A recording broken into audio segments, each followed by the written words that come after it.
Il y a 50 millions d'années, la compétition alimentaire sur les terres émergées poussa certains mammifères à regagner les océans.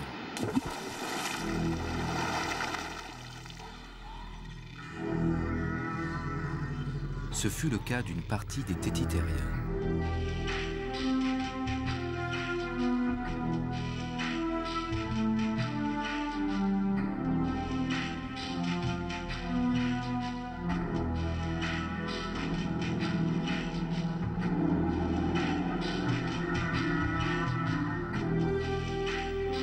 Deux branches allaient évoluer séparément. L'une donna naissance aux éléphants, l'autre s'adapta au milieu marin pour ne plus jamais revenir sur la terre ferme. Elle forma l'ordre des Siréniens, regroupant les dugongs et les lamantins.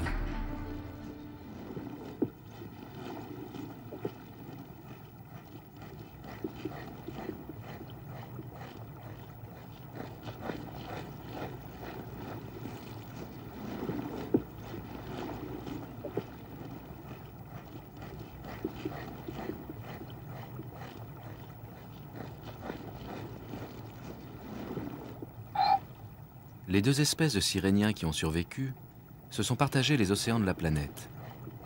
Les dugongs, à l'est, vivent surtout en Asie et dans l'océan Indien.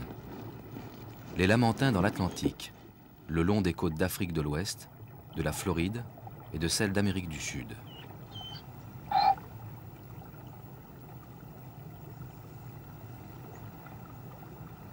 Ces fonds marins tapissés d'herbes et d'algues sont ceux du golfe du Mexique, l'habitat favori des lamantins d'Amérique, qui, avec leurs cousins les dugongs, sont les seuls mammifères marins herbivores.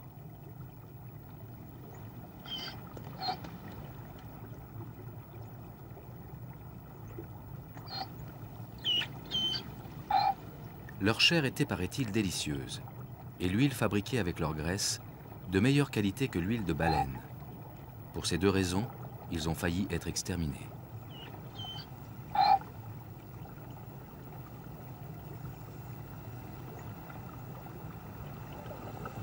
Aujourd'hui, ils font partie des animaux les mieux protégés du monde. La population la plus importante évolue le long des côtes de Floride, où le département pour la protection de l'environnement les a répertoriés et fichés. Toutes les données les concernant sont saisies, puis gérées par des programmes informatiques.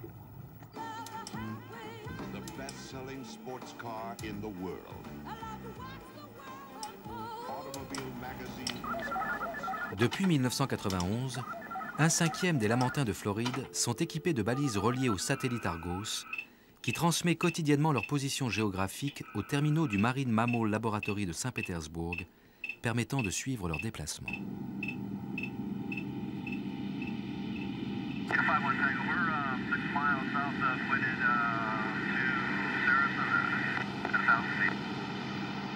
Lorsque l'hiver approche et que les eaux du golfe descendent au-dessous de 20 degrés, les lamantins quittent les eaux côtières pour remonter les rivières à la recherche de sources chaudes.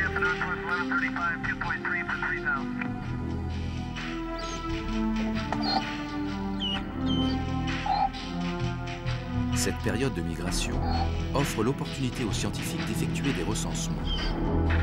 Lors du dernier, 2639 animaux furent dénombrés.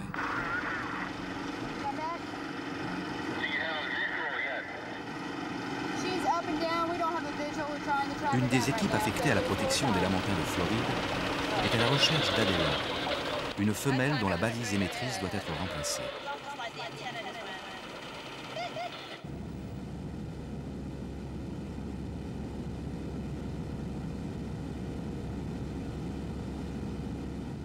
We're going to now move a little bit more towards the south. I'll try and keep a lookout for you. Après plusieurs heures de recherche, elle est finalement repérée à proximité d'une centrale électrique. Si l'industrialisation des côtes de Floride est une menace pour les lamantins, elle a quelques bons côtés. Ils trouvent dans les eaux chaudes rejetées par ces usines un refuge où ils feront escale avant de reprendre la migration vers les rivières.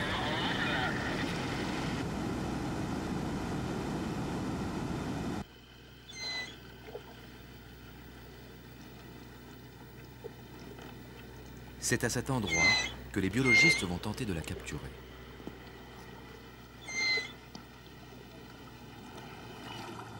So she's still way out there. Yeah, she's in the bag. All right, so what we need to do is pull on this side for now. She's pulling in. That's all right, it stopped. As far as it's going to go. Yeah, how we doing? All right, see you now?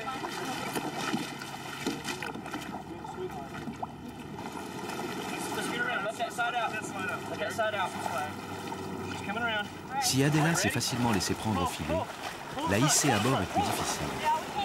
Cette femelle adulte pèse 500 kg pour une taille de 3 mètres.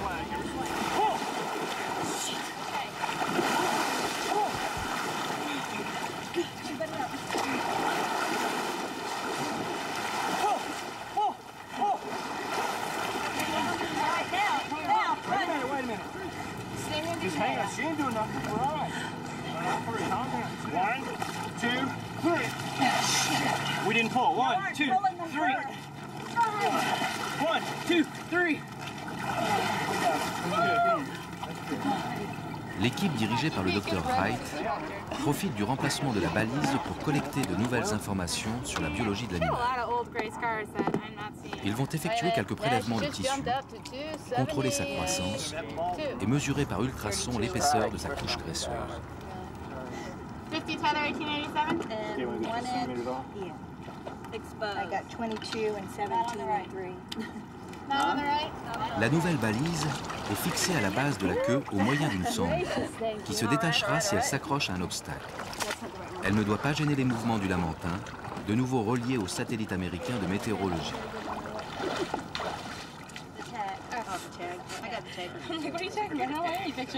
L'ensemble de ces observations sera intégré au fichier informatique du Sirenia Project. Les différentes cicatrices repérées sur leur dos, ainsi que la découpe de leur queue, sont des éléments précieux pour les identifier. Ces signes particuliers ont permis de constituer plus de 900 cartes d'identité, remises à jour tous les 2 ans.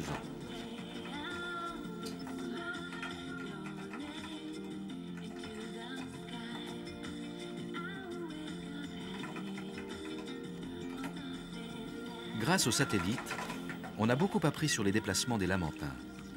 Ils longent les côtes en provenance du sud vers le nord, à la recherche de rivières qu'ils remontent parfois sur 200 km.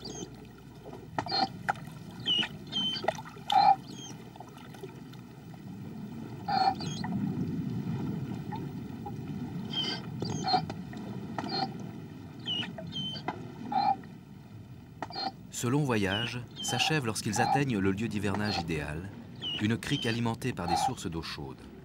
Ils y passeront 8 mois, de septembre à avril.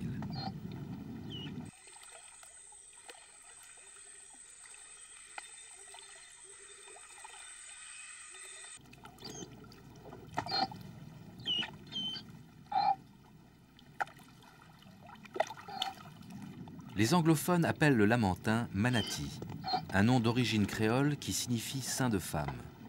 C'est en fabulant sur cette ressemblance que les hommes ont créé le mythe des sirènes, d'où le nom de Sirénéen attribué à l'espèce.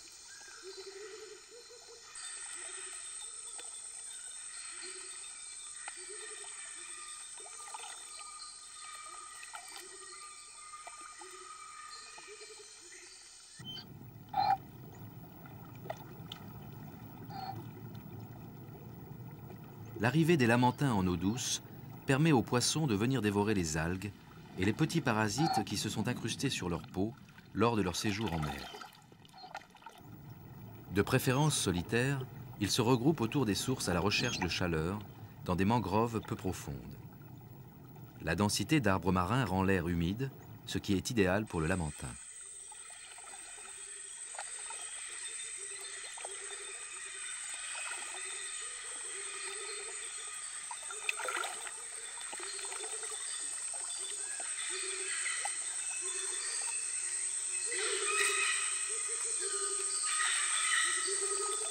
C'est à l'occasion de ces rassemblements hivernaux que les biologistes américains vont pouvoir passer plusieurs mois à étudier leur comportement sans avoir à les perturber davantage.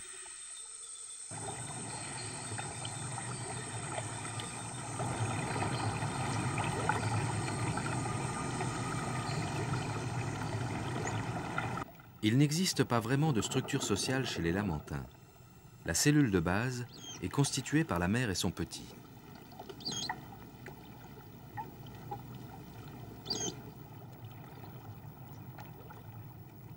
Une femelle ne donne naissance qu'à un seul petit à la fois.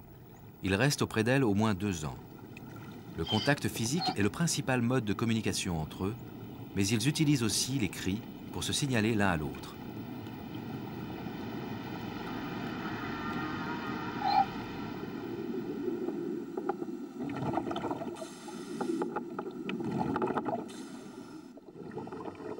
Leur voracité est profitable au cours d'eau qu'ils fréquentent. Ils le débarrassent de toute végétation envahissante. Pour cette raison, on a même envisagé de mettre des lamantins dans le canal de Panama pour y entretenir les fonds.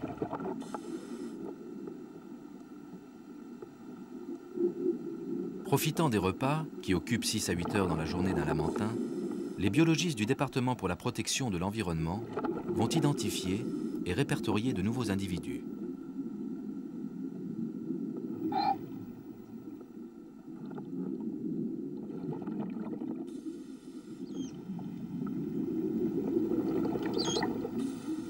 Il n'est pas facile de distinguer un mâle d'une femelle.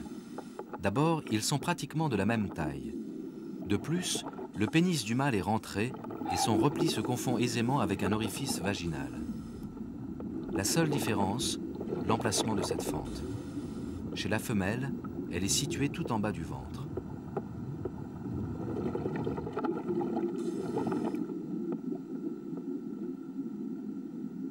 Bien que minuscule, ses yeux voient à plusieurs dizaines de mètres. Un des sens le plus développé chez lui est le toucher. Et comme chez l'éléphant, son corps est parsemé de poils, ce qui lui permet de détecter par les mouvements de l'eau la proximité d'autres animaux. Il nage en actionnant sa queue de haut en bas, mais il lui arrive aussi de marcher sur le fond. Mais le plus étonnant dans son mode de locomotion ne se voit pas. Il utilise ses poumons, en les contractant ou en les relâchant, pour réduire ou augmenter le volume d'air qu'ils contiennent, afin de monter ou descendre dans la colonne d'eau.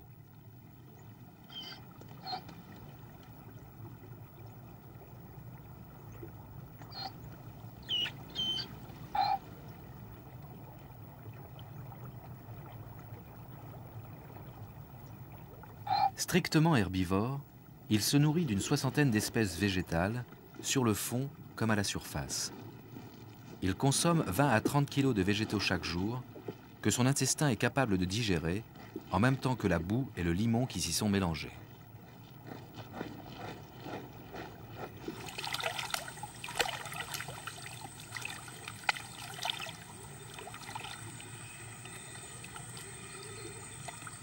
Leurs grosses lèvres flexibles déchiquettent les algues et les herbes dont ils s'alimentent avant qu'elles ne soient broyées par de solides molaires.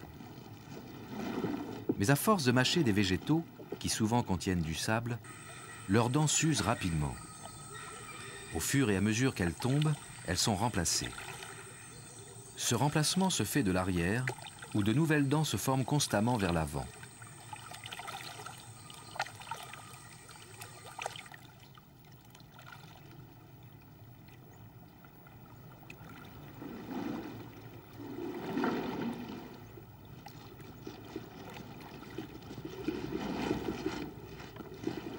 Lorsqu'il est actif, le lamantin vient respirer à la surface toutes les 2 minutes environ. Il renouvelle plus de la moitié de sa provision d'air en une inspiration de quelques secondes. Mais il lui arrive, au repos, de demeurer en apnée durant 20 minutes.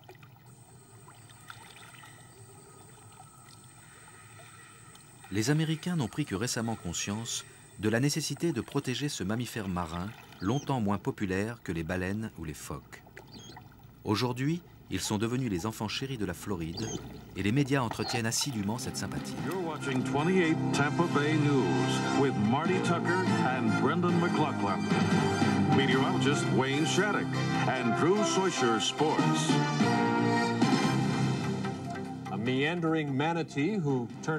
Le public est informé quotidiennement de la progression des migrations. Ils sont devenus un des symboles de la Floride.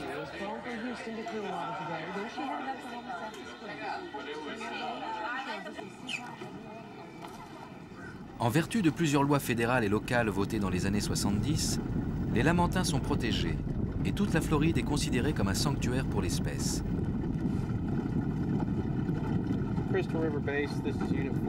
Plus de 200 personnes sont affectées à plein temps pour leur protection, dont une cinquantaine de gardiens qui patrouillent dans les zones où ils vivent pour faire respecter la réglementation. Il faut dire que les lamantins ne sont pas les seuls à apprécier les eaux chaudes de la Floride. 90% de la population de cet État est concentrée sur les côtes et on enregistre l'arrivée de 1000 résidents supplémentaires par jour.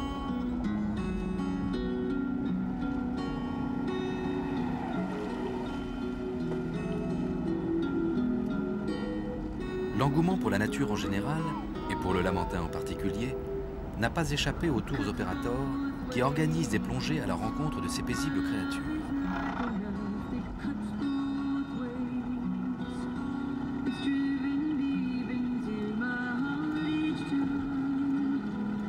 Ces contacts privilégiés avec les Lamantins ont l'avantage de sensibiliser le public à leur sort, mais peut-on en évaluer les inconvénients ?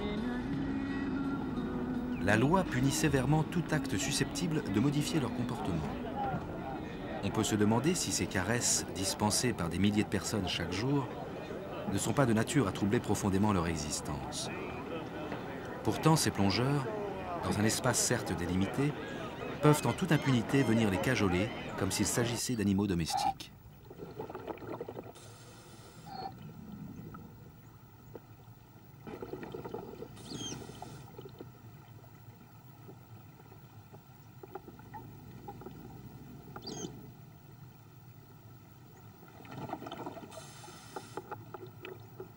Mais il y a une menace plus grave.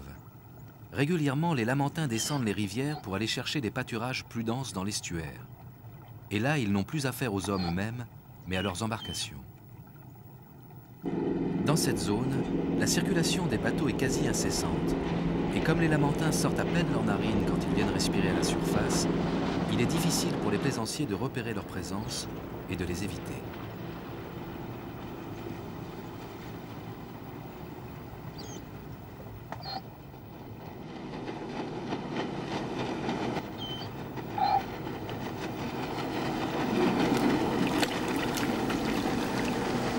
Une collision vient de se produire. La brigade fluviale alerte aussitôt des sauveteurs spécialisés, avant de verbaliser les responsables de l'accident.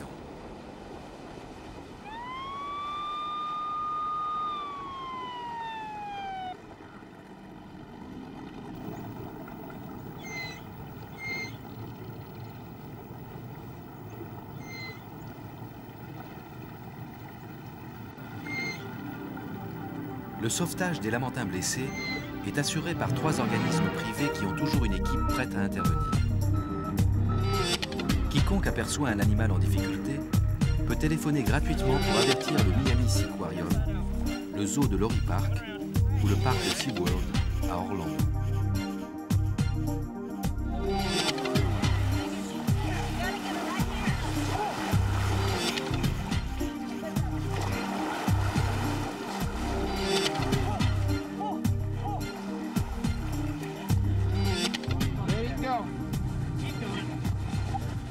Aussitôt sorti de l'eau, les premiers soins sont donnés sur place avant que l'animal blessé ne soit évacué dans une clinique vétérinaire.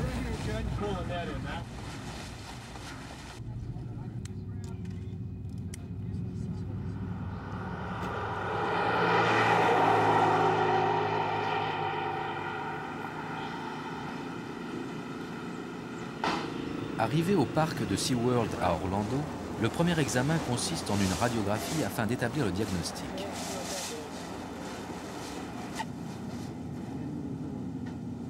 Touché à la colonne vertébrale, ce Lamentin ne pourra plus contrôler ses déplacements verticaux dans l'eau. La lourde ossature joue normalement un rôle essentiel de contrepoids par rapport aux poumons qui lui servent de flotteur.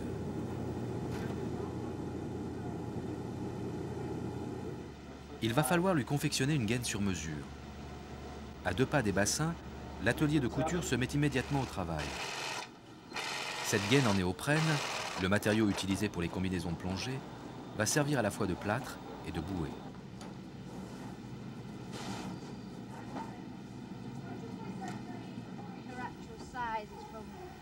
En Floride, la navigation de plaisance ne cesse de se développer.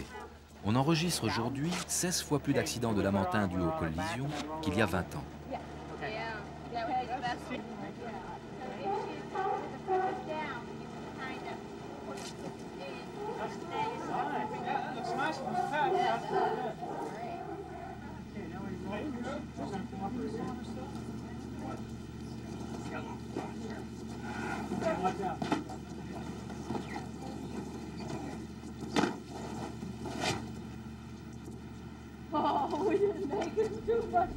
Une fois harnaché, il pourra se maintenir à la surface et respirer.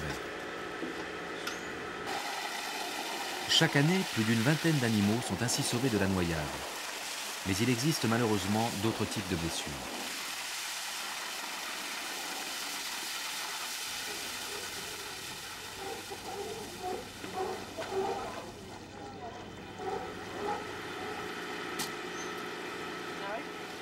Arrivé il y a 3 jours, ce jeune lamentin s'est fait sectionner la queue par l'hélice d'un bateau à moteur. Le risque de septicémie nécessite l'injection quotidienne d'une forte dose d'antibiotiques.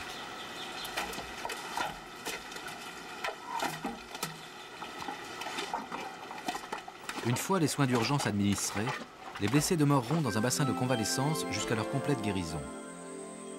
Ils s'adaptent facilement à leurs nouvelles conditions de vie, acceptant même d'autres aliments que les plantes aquatiques.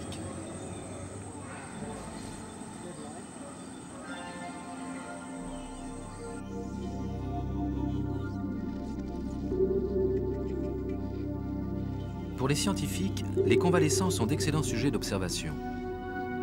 Mais l'objectif principal est de réhabiliter les animaux pour les rendre à leur milieu naturel.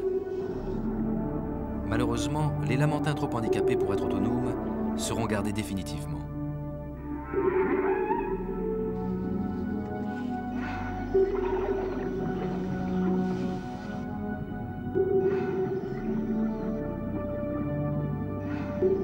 À la recherche d'affection, les orphelins passeront aussi leur vie en captivité. Un petit lamentin demeure habituellement aux côtés de sa mère durant 2 ans. C'est elle qui lui apprend à localiser les endroits où la nourriture abonde, elle qui lui indique les routes migratoires et les meilleurs refuges hivernaux. Ceux qui n'ont pas reçu cet apprentissage ne peuvent donc être relâchés dans la nature.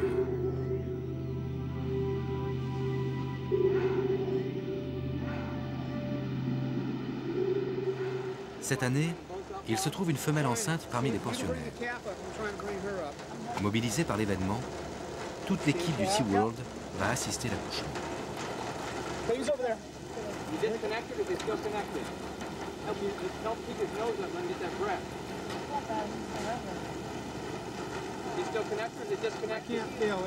La première précaution est de vérifier que le cordon ombilical a naturellement cédé. Tout s'est parfaitement bien déroulé. Le premier réflexe du nouveau-né est de remplir d'air ses poumons avant de glisser dans l'eau. Comme tous les mammifères marins, il sait nager dès la naissance.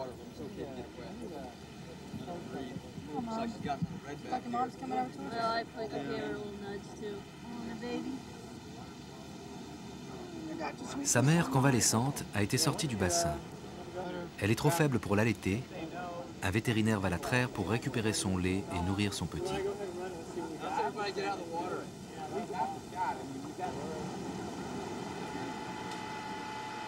Dans la nature, le sevrage se produit à 12 mois. Mais en captivité, ses soigneurs vont très rapidement ajouter au lait maternel des éléments végétaux qui bientôt lui suffiront.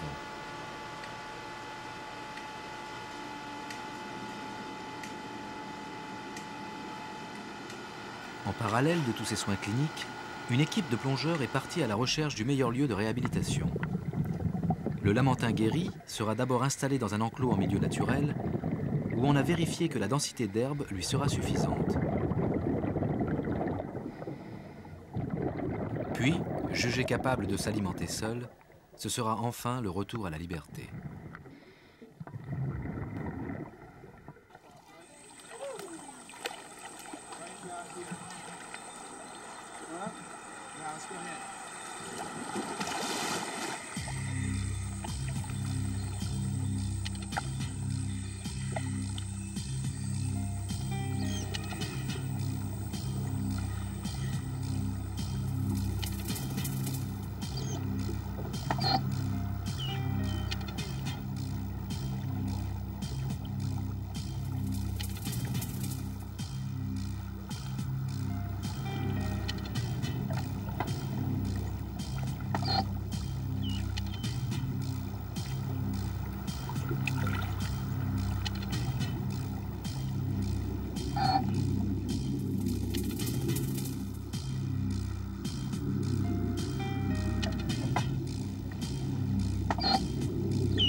L'hiver touche à sa fin. Les migrations vont reprendre en sens inverse. Des rivières vers les rivages de l'océan, où les lamantins se disperseront.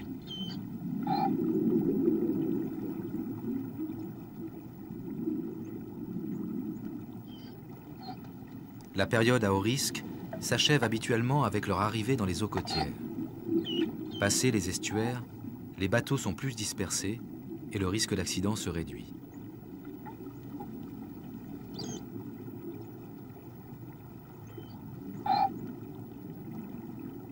Cette fois pourtant, le retour en mer a coïncidé avec une vague de mortalité exceptionnelle. Les lamantins étaient atteints d'une maladie foudroyante. Les sauveteurs étaient impuissants. L'épidémie frappait trop subitement pour qu'on puisse intervenir.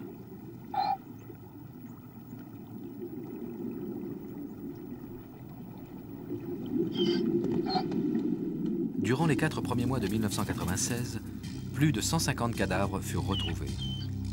L'émoi fut d'autant plus grand que ce chiffre correspond habituellement à la mortalité d'une année.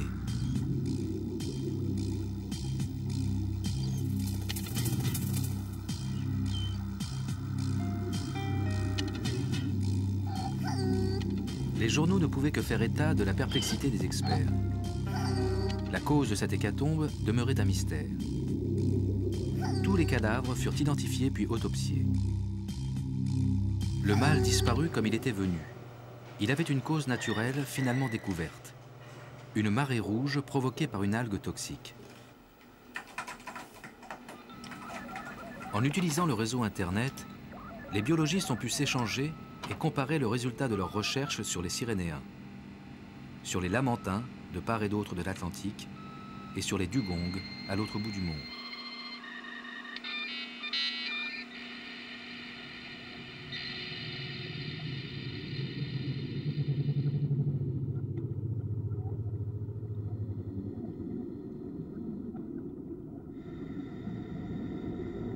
À l'ère Miocène, qui s'acheva il y a 5 millions d'années, les dugongs peuplaient la plus grande partie des mers tropicales, jusqu'au continent nord-américain, où le remplaça ensuite le lamantin.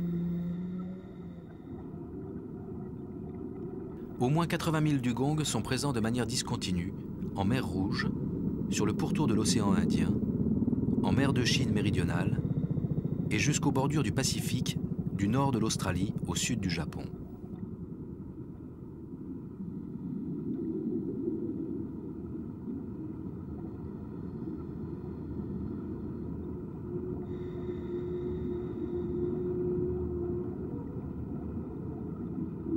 Plus nombreux que leurs cousins américains, les dugongs sont moins bien connus des scientifiques. À l'exception de l'Australie et du Japon, la quarantaine de pays qui abritent des représentants de l'espèce ne possèdent que de faibles structures pour les étudier.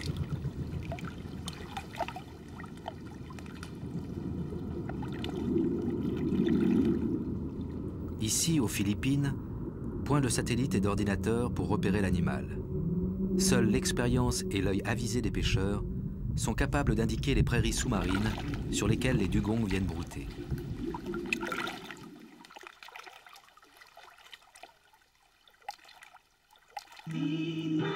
La population la plus importante se trouve au sud de l'archipel, dans la mer de Sulu.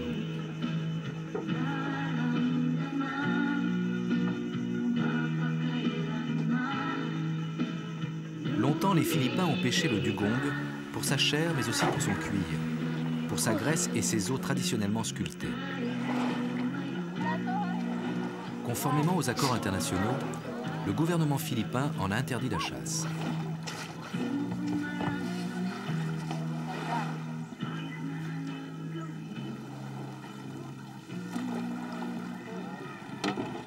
C'est grâce aux indications recueillies auprès de ces pêcheurs que Boy Suro va pouvoir effectuer sa mission.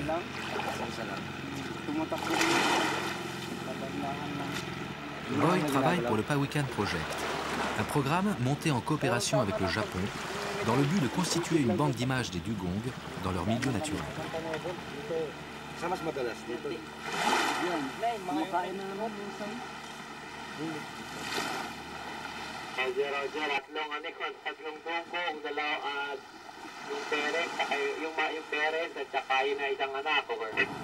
Galing, ayos pare. Nandito kami sa Marikabang. Pupunta na kami dyan mamayang konti. Contrairement aux Lamentins, les dugongs ne quittent que très rarement leur milieu marin. Ils se déplacent dans une zone de 5 à 10 km².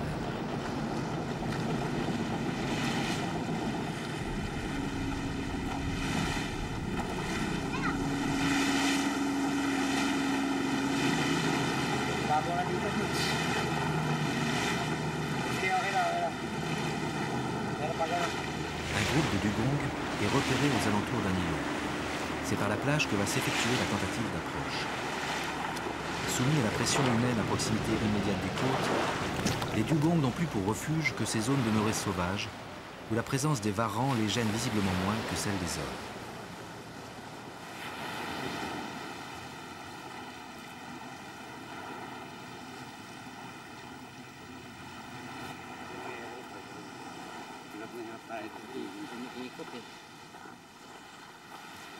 Au large se trouve une barrière de corail, à l'abri de laquelle se sont développées d'immenses prairies sous-marines, où les animaux ont été aperçus.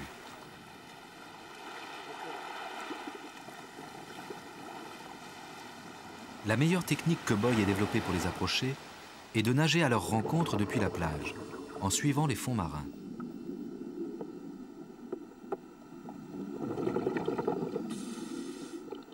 On les trouve généralement entre 5 et 12 mètres de profondeur. Si de grands rassemblements ont lieu parfois sans que les chercheurs en connaissent la raison, les dugongs sont le plus souvent solitaires, ce qui rend leur localisation d'autant plus aléatoire.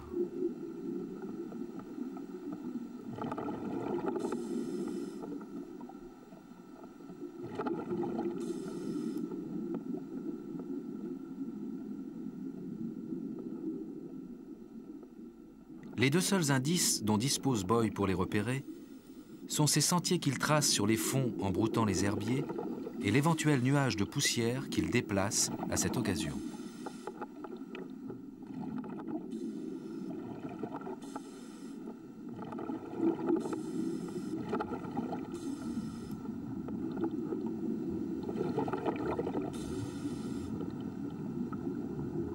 Les dugongs ne se laissent approcher qu'au terme d'une longue attente.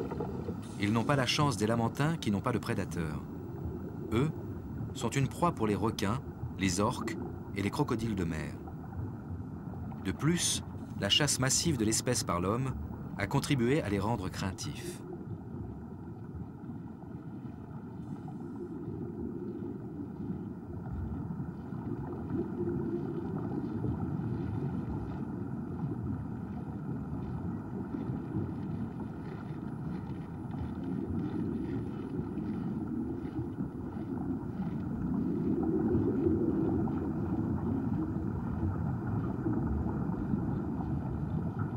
Malgré des millions d'années d'évolution séparées, le dugong a gardé de nombreux traits communs avec l'éléphant. La disposition des os des membres antérieurs est la même que chez le pachyderme. Mais ces membres se sont transformés en nageoires puissantes. Elles ont 5 doigts. Les ongles, dont il demeure des vestiges chez les Lamentins, ont en revanche disparu.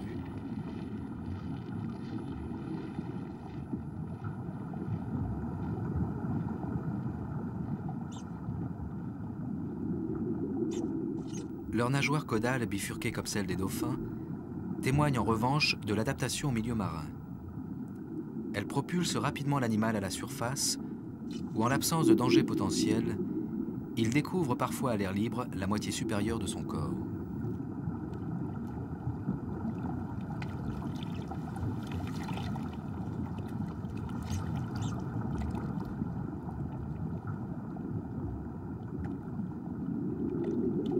Il redescend cependant très vite, ne se maintenant jamais entre deux eaux où il serait trop exposé aux prédateurs.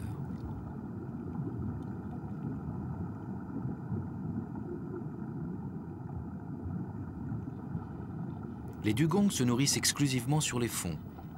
À les voir ainsi labourer les prairies sous-marines, on pourrait croire qu'ils ingurgitent autant de sable que d'herbe.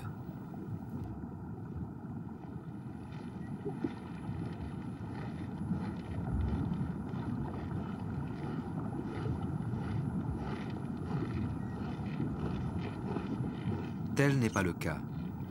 Avant d'avaler les racines et les tiges qu'ils arrachent, ils les secouent pour les débarrasser du sable et des détritus de corail qui pourraient écorcher leur bouche. Leur museau se termine par une zone plate, le disque rostral, qu'ils utilisent comme un soc de charrue. De son lointain ancêtre commun avec l'éléphant, le dugong a aussi conservé 2 incisives, absentes chez le lamantin. Ces petites défenses qui déforment la bouche permettent d'estimer l'âge d'un individu. Comme l'éléphant, il vit longtemps, jusqu'à 70 ans. Comme lui, il mange énormément. Il consomme chaque jour l'équivalent de 10 à 15% de son poids.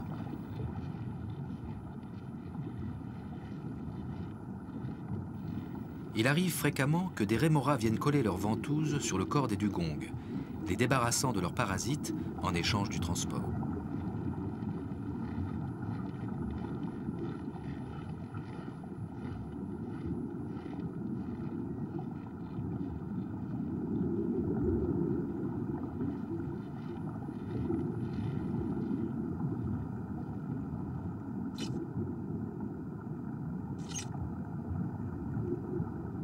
Au bout de plusieurs heures, quelques dugongs se sont habitués à la présence du bateau et des plongeurs. L'attrait que paraît exercer sur l'un d'eux la corde d'ancrage va permettre à Boy de filmer quelques comportements. Les images des dugongs prises dans leur milieu naturel sont précieuses pour l'étude de l'espèce, car contrairement au lamantin, il en existe peu.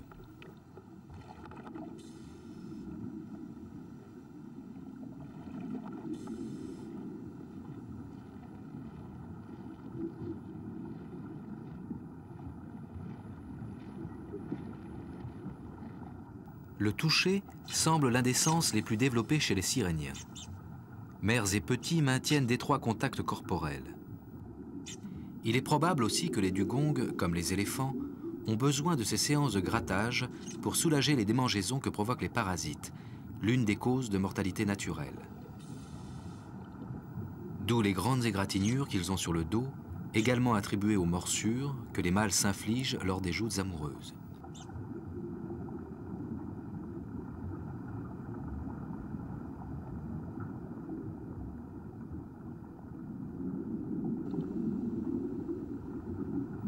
On ne sait pas grand-chose d'autre sur les capacités sensorielles du dugong, pas plus que sur ses aptitudes de plongeur. Des pans entiers de sa physiologie demeurent ignorés. On sait que le lamantin a besoin de boire de l'eau douce pour éliminer le sel ingéré. Mais comment fait le dugong pour se maintenir constamment en eau salée? Cela reste un mystère.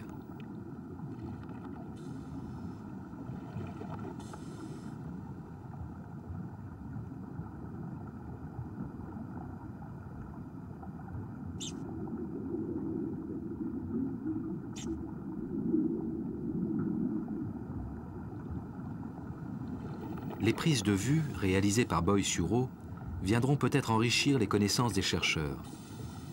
Elles seront envoyées à l'université James Cook en Australie, ainsi qu'à l'aquarium de Toba au Japon. Mais ces films ont aussi une vocation pédagogique plus directe. Projetés dans les écoles, ils permettent aux populations locales de découvrir l'existence d'un univers à la fois proche et méconnu.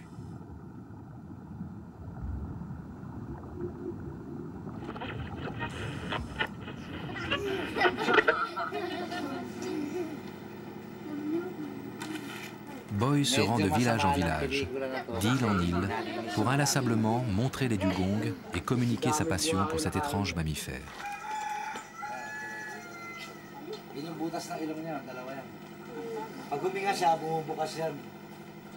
Raconter des histoires de dugongs à ses enfants de pêcheurs et les sensibiliser par le divertissement, dans cette région où nul ne possède de téléviseur, est sans doute le travail dont il est le plus fier.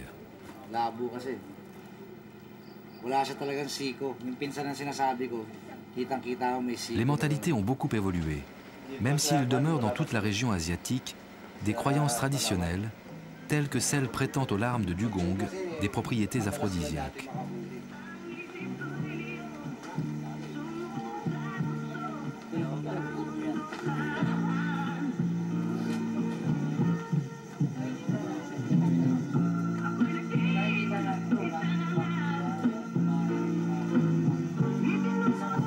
Aux Philippines, comme au Sri Lanka, comme dans toute l'Asie, on trouve encore sur les marchés de la viande de dugong.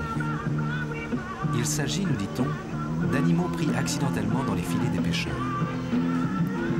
C'est pourquoi le partenariat entre Philippins et Japonais au sein du Powhatan Project est fondé sur la même volonté de rendre le dugong populaire au plus large public possible.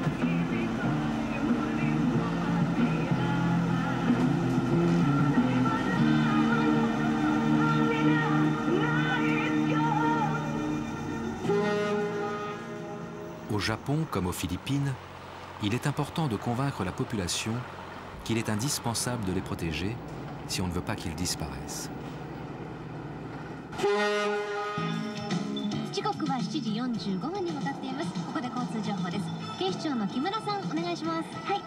L'aquarium de Toba, au sud de Tokyo, est le seul à avoir acclimaté sur le long terme 2 dugongs.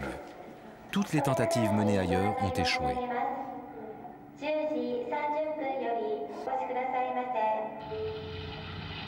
Junichi est un mâle adulte de 18 ans. Il vit depuis l'âge d'1 an en captivité. Comme tous ceux de son espèce, il se montre sensible au bruit et à la lumière, dont il a fallu l'isoler par des installations adaptées. La ration quotidienne de Junichi et de sa compagne Serena est de 60 kg de plantes aquatiques. Ils sont très sélectifs. Dans la nature, seules 6 espèces de plantes conviennent à leur alimentation. Mais les 2 pensionnaires de l'aquarium n'en acceptent qu'une seule, qui ne pousse qu'au large de la Corée. Quotidiennement, des plantes sont expédiées au Japon par avion, puis fixées sur une lourde grille pour simuler une prairie sous-marine. Sans cette technique, les dugongs refuseraient de s'alimenter. Il leur est nécessaire d'avoir le sentiment de brouter.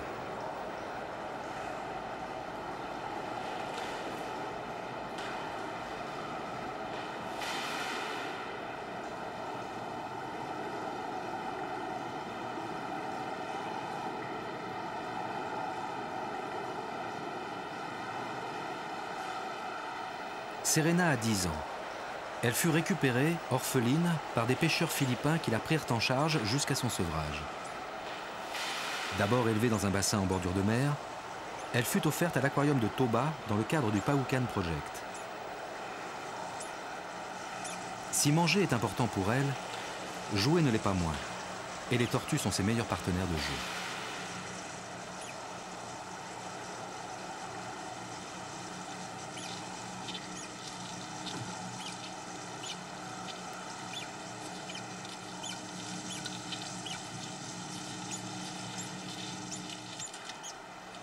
Chaque fois que Serena est en période d'ovulation, ses soigneurs la mettent en présence de Junichi.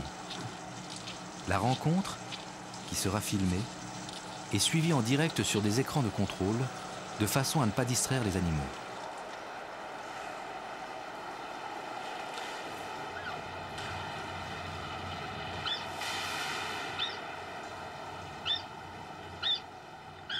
Il ne semble pas y avoir de saison des amours chez les dugongs. Les chercheurs de l'aquarium se fient uniquement au cycle de la femelle pour décider du moment propice à un accouplement. Ce que l'on sait en revanche, c'est que les dugongs ne sont pas très féconds de nature. Ils atteignent la maturité sexuelle vers 9 ans et une femelle a un seul petit tous les 4 à 5 ans. Leur taux de reproduction est donc faible.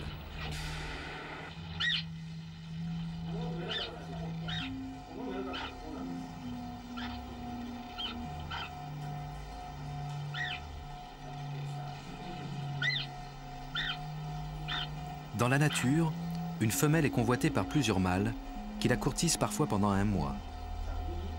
La concurrence éveille des comportements plus violents chez les dugongs que chez les lamantins. Mais jamais de vrai combat. C'est le mâle le plus vigoureux et le plus persévérant qui l'emporte.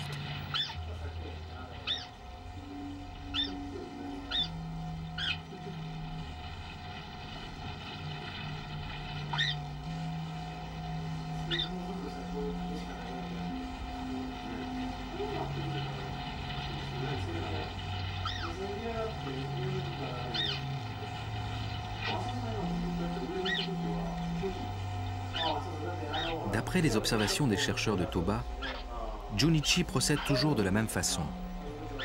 Il tente de pénétrer sa partenaire par derrière, alors que dans son milieu naturel, l'accouplement se fait en face à face.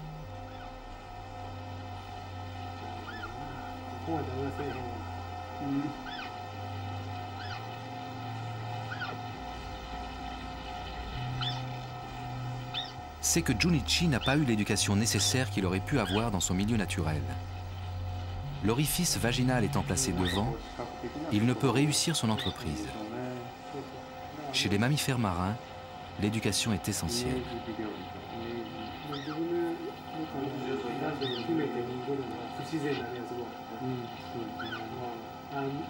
Jusqu'à présent, il n'y a jamais eu de réelle pénétration en captivité. Si une fois au moins l'accouplement réussissait, s'il y avait fécondation, les chercheurs pourraient améliorer leurs connaissances sur le processus de gestation. Tout ce que l'on sait pour le moment, c'est qu'il dure 13 mois, mais on ne connaît pas ses différentes phases.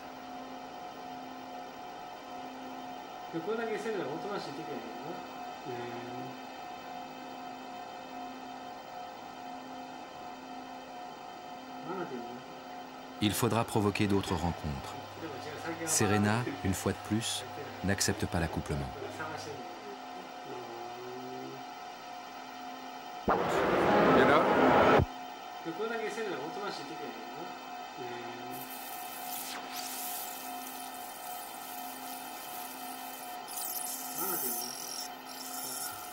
Durant leur balai amoureux, les dugongs émettent des sons discontinus qui portent à plus de 60 km de distance. Leurs fréquences, matérialisées par des courbes sur l'oscilloscope, sont relativement basses, ce qui favorise la propagation des sons dans l'eau.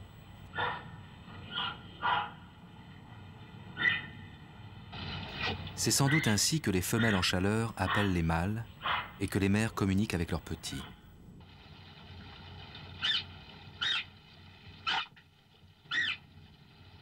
Les informations accumulées par les chercheurs de Toba sont versées quotidiennement sur le site internet de l'aquarium. Ces données sont à la disposition du public et de la communauté scientifique internationale. Les chercheurs américains font de même. Ainsi, des réseaux d'études et de surveillance se constituent d'un bout à l'autre du monde, tant sur les dugongs que sur les lamantins.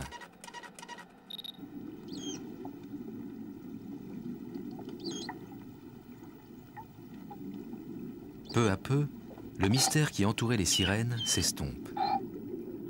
De part et d'autre des océans, se sont tissés des réseaux d'études et de surveillance.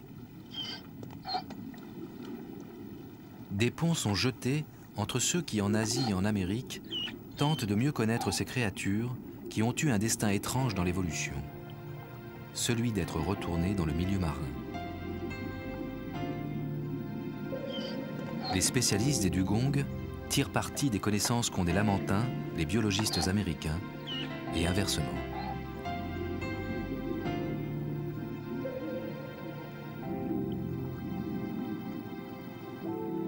Ces comparaisons rendues possibles rapprochent les espèces séparées par des milliers de kilomètres. La spécificité des sirénéens parmi les mammifères marins n'en est que mieux mise en valeur. Ils ont trouvé au sein de l'univers aquatique une place que nul autre animal n'occupe. À mesure que se précise leur mode de vie, la protection de leur habitat se fait plus nécessaire.